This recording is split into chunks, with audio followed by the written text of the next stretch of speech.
भारत जैसे विशाल और विविधताओं से भरे समाज में जाति व्यवस्था ने सदियों से गहरी जड़ें जमा रखी हैं। दलित और आदिवासी समुदायों को लंबे समय तक सामाजिक, आर्थिक और राजनीतिक रूप से हाशिए पर रखा गया। उन्हें पढ़ाई लिखाई, रोजगार, मंदिरों में प्रवेश और यहां तक कि सार्वजनिक स्थानों पर पानी भरने तक के अधिकार से वंचित किया गया।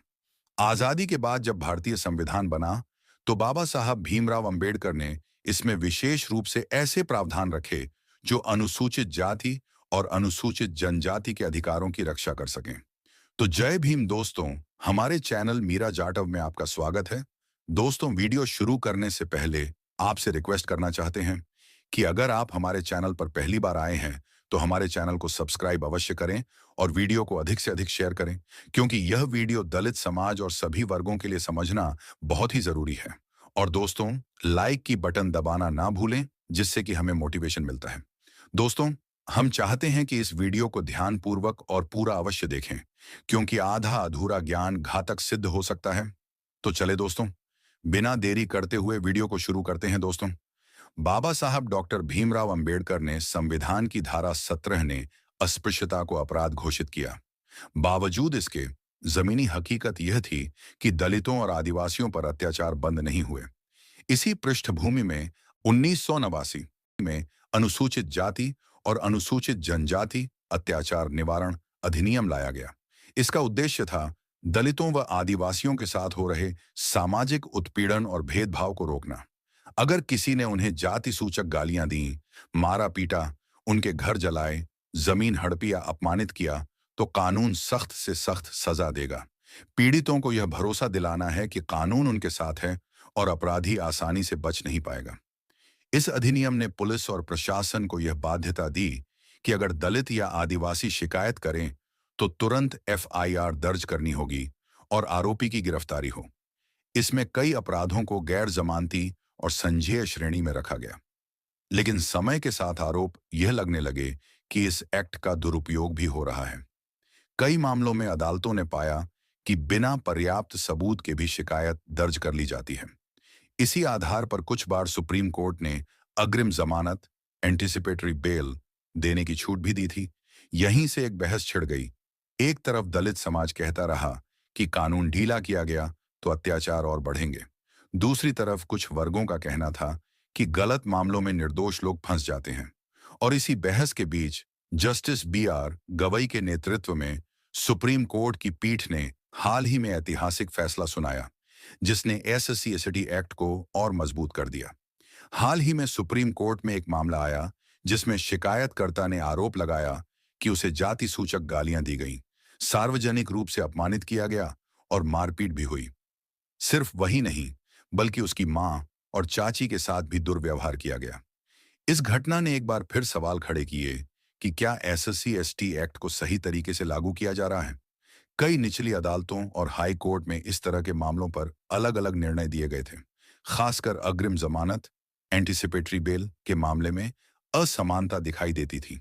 कभी कभी आरोपी तुरंत छूट जाता और पीड़ित की आवाज दब जाती। मुख्य न्यायाधीश सीजेआई जस्टिस बी.आर. गवई की अध्यक्षता सीजेआई जस्टिस बी.आर. गवई की अध्यक्षता वाली पीठ में जस्टिस डी.वाई. चंद्रचूड़ और जस्टिस एन.वी. रमना भी शामिल थे। यह पीठ इस मुद्दे पर बहुत गंभीर थी कि एससी एसटी एक्ट का मूल उद्देश्य कमजोर वर्गों को सुरक्षा देना है, इसलिए इसके प्रावधानों को हल्के में नहीं लिया जा सकता। सुप्रीम कोर्ट ने अपने फैसले में साफ कहा, प्रथम दृष्टया अपराध न बनता हो तभी अग्रिम जमानत मिलेगी। यानी अगर शुरुआती जांच से ही यह साफ हो जाए कि आरोपी ने कोई अपराध नहीं किया, तभी उसे छोड़ा जाएगा। अगर तनिक सा भी प्रमाण हो कि जाति सूचक गालियां दी गईं या अपमान किया गया, तो आरोपी को अग्रिम जमानत नहीं मिलेगी। और सुप्रीम कोर्ट ने यह भी कहा कि झूठे मामलों में निर्दोष को सुरक्षा मिलेगी। कोर्ट ने यह भी स्पष्ट किया कि अगर किसी निर्दोष पर गलत आरोप लगाया गया है तो उसे न्याय मिलेगा और उसे जमानत दी जाएगी। इस तरह कोर्ट ने संतुलन साधा। न तो दलित आदिवासी पीड़ित की आवाज दबेगी और न ही निर्दोष पर अन्याय होगा। जस्टिस गवई भारत के पहले दलित मुख्य न्यायाधीश बने हैं। दलित समाज उन्हें मिनी अंबेडकर कहने लगा है, क्योंकि जिस तरह बाबा साहब अंबेडकर ने संविधान बनाकर दलितों को हक दिलाया, उसी तरह जस्टिस गवई भी अदालत से न्याय की गारंटी दिलाने वाले फैसले सुना रहे हैं। उन्होंने कहा, एससी एसटी एक्ट केवल एक कानूनी दस्तावेज नहीं है, बल्कि यह सामाजिक न्याय का प्रतीक है। जब तक दलित और आदिवासी बिना डर और अपमान के जी नहीं सकते, तब तक लोकतंत्र अधूरा है। इस निर्णय के तुरंत बाद पूरे देश में भूचाल आ गया है। मनुवादियों के तो पसीने छूटने लगे हैं, जो दलितों पर आए दिन अत्याचार करते रहते हैं। दलित संगठनों ने स्वागत किया और कहा कि यह ऐतिहासिक लक्ष्मण रेखा है। कई राजनीतिक दलों ने भी इसे सामाजिक न्याय की दिशा में बड़ा कदम बताया। वहीं विरोध करने वालों का कहना था कि अब निर्दोष फंस सकते हैं, लेकिन कोर्ट ने इस आशंका को पहले ही स्पष्ट कर दिया था कि झूठे मामलों में राहत मिलेगी। भारत सरकार ने 1989 अनुसूचित जाति एवं अनुसूचित जनजाति अत्याचार निवारण अधिनियम पारित किया। इसका उद्देश्य था कि समाज के सबसे कमजोर वर्गों को न्यायिक सुरक्षा दी जाए।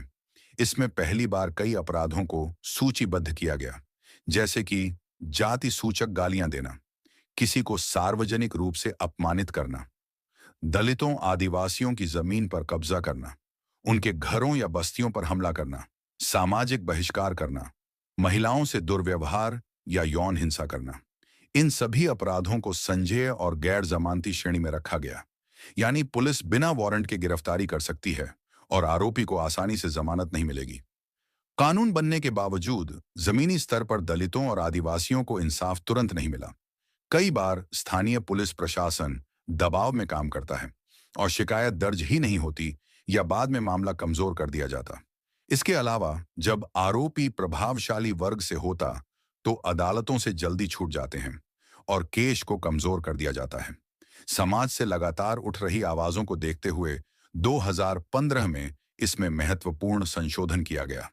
नए अपराध जोड़े गए, जैसे किसी दलित को आर्थिक बहिष्कार करना, उसके खिलाफ सोशल बॉयकॉट करना, दलित महिलाओं पर विशेष यौन हिंसा संबंधी अपराध, नक्सल प्रभावित क्षेत्रों में आदिवासियों को नकली मामलों में फंसाना। इस संशोधन ने कानून को और सख्त बना दिया और अपराधों की परिभाषा को व्यापक किया। 2018 में सुप्रीम कोर्ट ने एक फैसला दिया जिसमें कहा गया कि एससी एसटी एक्ट के तहत स्वचालित गिरफ्तारी नहीं होगी और आरोपी को अग्रिम जमानत एंटीसिपेटरी बेल दी जा सकती है। इस निर्णय के खिलाफ देश भर में जबरदस्त आंदोलन हुआ। दलित समाज ने इसे कानून को कमजोर करने की कोशिश माना। नतीजा यह हुआ कि संसद ने उसी साल संशोधन कानून पारित कर दिया, जिसमें साफ लिखा गया कि अग्रिम जमानत का प्रावधान नहीं होगा। एफआईआर दर्ज करने में देरी नहीं की जा सकती। जांच अधिकारी से लेकर ट्रायल कोर्ट तक सख्ती बरतनी होगी। इसके बाद भी कई मामलों में अदालतों ने अलग अलग व्याख्या दी और यही कारण बना कि जस्टिस बीआर गवई की अध्यक्षता वाली पीठ ने हाल में कहा कि जमानत केवल तब मिलेगी जब प्रथम दृष्टया यह साबित हो जाए कि कोई अपराध हुआ ही नहीं है।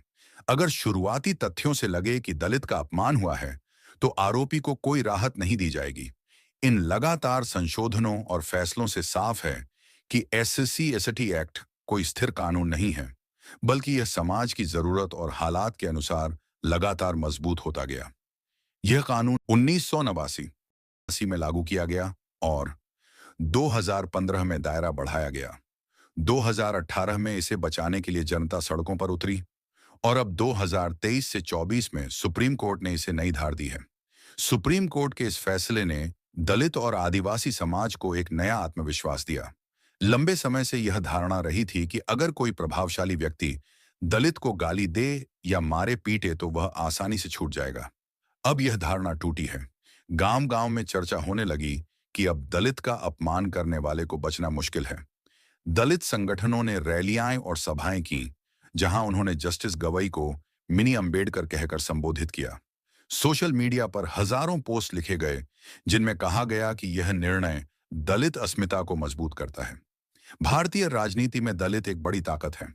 कई राजनीतिक दल इस फैसले को अपने पक्ष में इस्तेमाल करने लगे।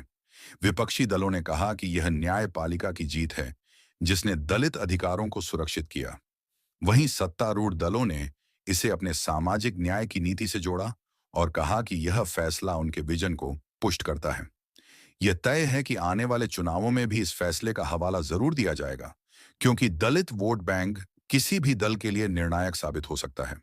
कुछ सवर्ण और अन्य पिछड़े वर्गों से जुड़े संगठनों ने आशंका जताई कि इससे झूठे मामलों में निर्दोष लोग फंस सकते हैं। लेकिन सुप्रीम कोर्ट ने अपने फैसले में यह साफ कर दिया कि अगर प्रथम दृष्टया अपराध न बनता हो तो आरोपी को अग्रिम जमानत मिलेगी, यानी निर्दोष के अधिकार भी सुरक्षित रहेंगे। इस संतुलन ने समाज के एक बड़े वर्ग को भरोसा दिया कि अदालत पक्षपाती नहीं है। इस फैसले के बाद पुलिस और प्रशासन पर जिम्मेदारी और बढ़ गई है।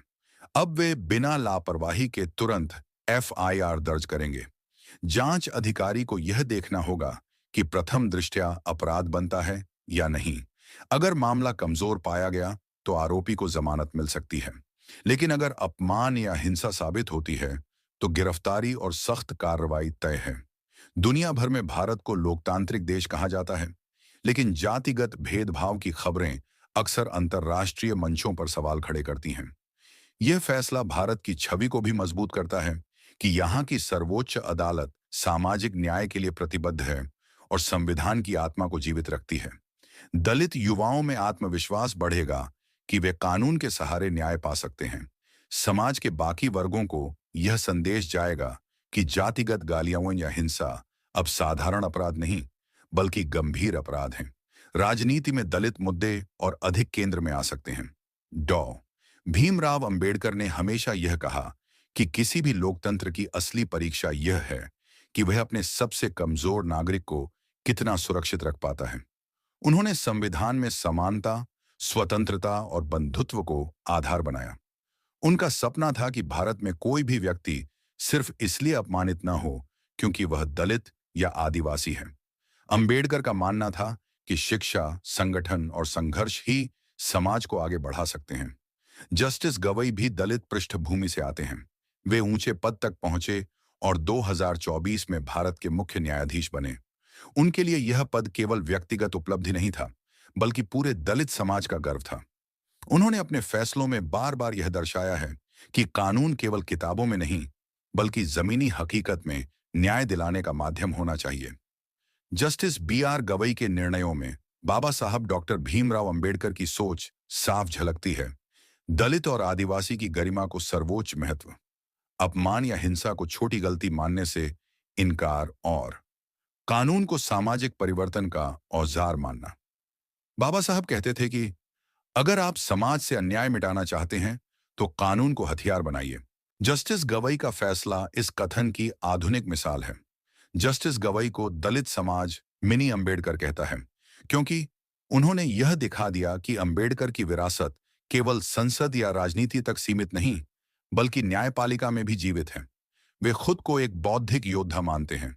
जैसे अंबेडकर ने कहा था कि असली लड़ाई विचारों की होती है।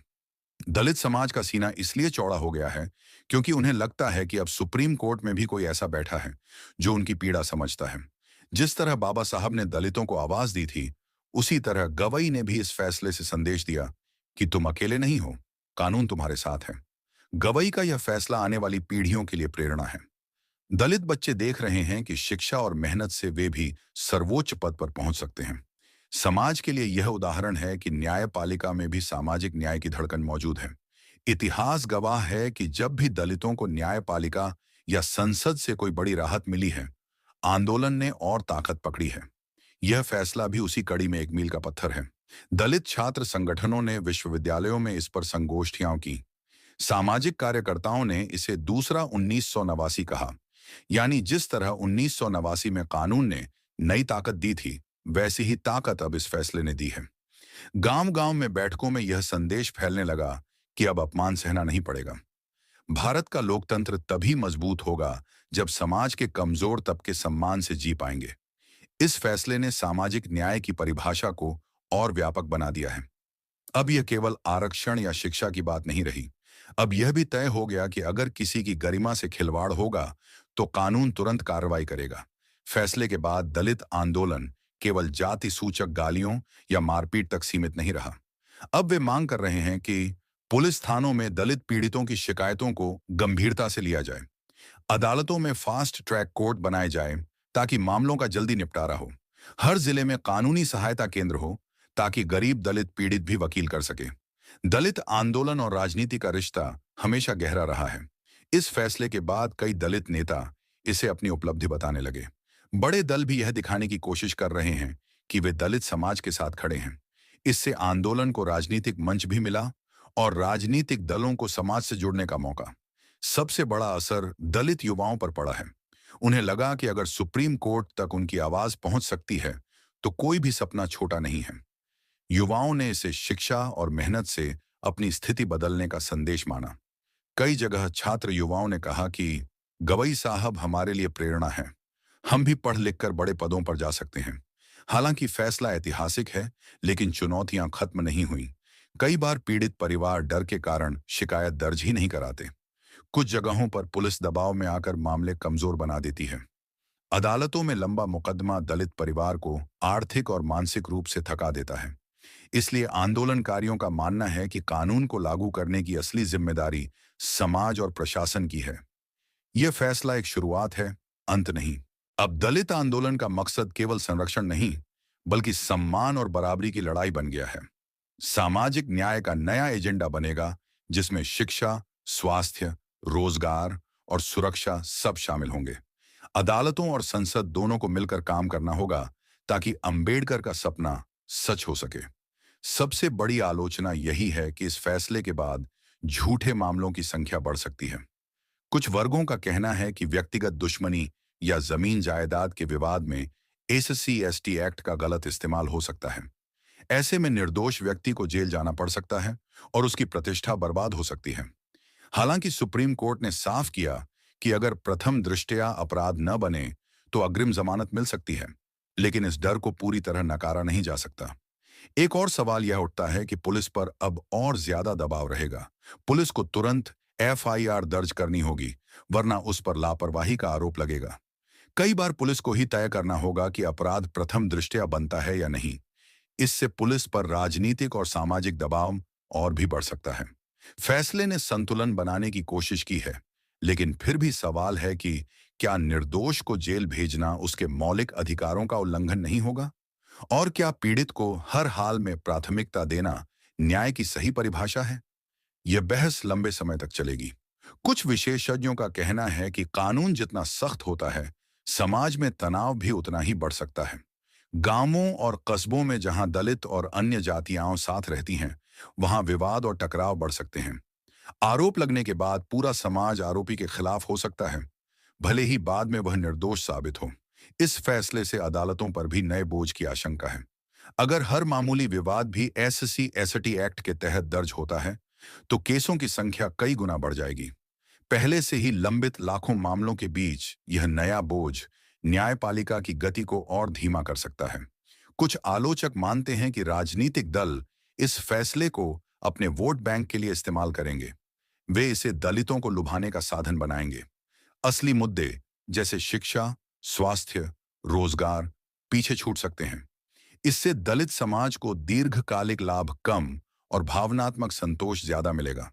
अंततः सबसे बड़ा सवाल यही है कि इस फैसले का संतुलन कैसे कायम रहेगा। अगर बहुत सख्ती हुई तो निर्दोष लोग डरेंगे। अगर डील दी गई तो दलित समाज फिर असुरक्षित महसूस करेगा। यानी सुप्रीम कोर्ट को आने वाले समय में कई मामलों में इस फैसले की व्याख्या और करनी पड़ेगी। यह फैसला केवल एक कानूनी प्रक्रिया नहीं, बल्कि सामाजिक चेतना का प्रतीक है। इसने यह संदेश दिया कि भारत का लोकतंत्र अपने सबसे कमजोर नागरिक के सम्मान की रक्षा करने में सक्षम है। दलितों और आदिवासियों को यह विश्वास मिला कि उनकी आवाज सुप्रीम कोर्ट तक पहुंच सकती है और वहां से उन्हें न्याय मिल सकता है।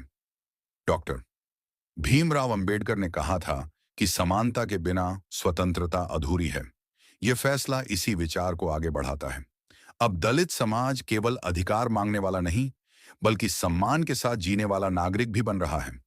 यह फैसला केवल दलितों के लिए नहीं, पूरे समाज के लिए संदेश है। अगर किसी भी वर्ग को अपमानित किया जाता है, तो वह राष्ट्र की गरिमा का अपमान है। यह हम सबको याद दिलाता है कि असली ताकत तब है जब सब साथ चलें, बराबरी से चलें।